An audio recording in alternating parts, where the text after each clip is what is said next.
जय श्री गणेश, जय श्री गणेश, जय श्री गणेश। मित्रों, सनातन धर्म में पूजा पाठ हम सभी के लिए एक महत्वपूर्ण अंग है, जिसका अपना एक महत्व है।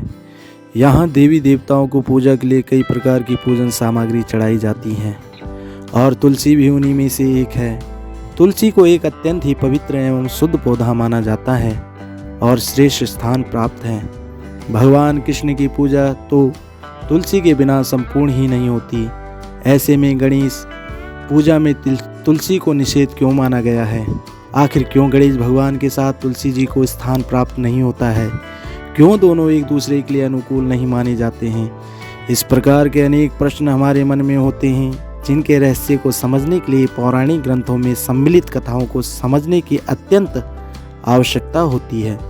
पुराण एवं उपनिषदों में मौजूद कई कथाएं हैं जो इस सत्य की गंभीरता एवं गहराई को दर्शाती हैं। जो मैं आपको यह पौराणिक कथा सुनाने जा रहा हूँ, यह कथा ब्रह्मवैवर्त पुराण में आती है।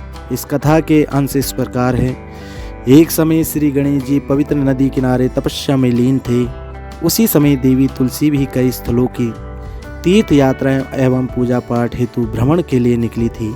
अनेक धर्म नगरियों की यात्रा करने के पश्चात वह गंगा स्थल पर आती है। उस स्थान पर देवी तुलसी का ध्यान अत्यंत ही तेजस्वी महापुरुष पर जाता है। वह व्यक्ति और कोई नहीं बल्कि ओज से युक्त एवं भक्ति ध्यान में लीन गणेश जी थे। तपस्या में लीन गणेश जी का स्वरूप इतना मनमोहक एवं आकर्षक युक्त होता है कि उनकी आभा से तुलसी जी अत्यंत ही मोहित हो जाती हैं।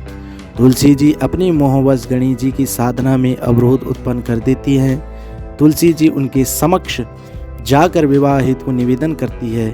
तुलसी जी के इस कृत्य के कारण गणेश जी की साधना बीच में टूट जाने से वह अत्यंत ही दुखी एवं क्रोधित हो उठते हैं। अपनी भक्ति में तुलसी जी के द्वारा उत्पन्न की गई बाधा से वे नाराज हो जाते हैं और तुलसी जी के प्रस्ताव को अस्वीकार कर देते हैं एवं स्वयं को ब्रह्मचर्य का पालन करने वाला बताते हैं।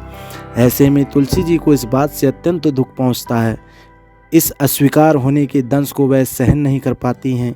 आवेश के वशीभूत होकर गणेश जी को दो विवाह होने का श्राप दे देती हैं।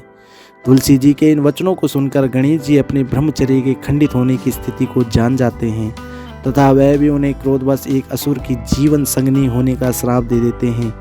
तुलसी जी अपने क्रोध में बोले हुए वचनों एवं असुर से विवाह की बात से अत्यंत दुखी हो जाती है। वह गणेश जी के सम्मुख नतमस्तक हो जाती है और क्षमा मांगती है। तुलसी जी की विनय प्रार्थना सुनकर गणेश जी अपने श्राप के प्रभाव को कम करने का आश्वासन देते हुए उन्हें कहते हैं कि श्राप तो वापस नहीं लिया जा सकता है, परंतु तुम भगवान विष्णु और श्री कृष्ण जी की प्रिय बनोगी।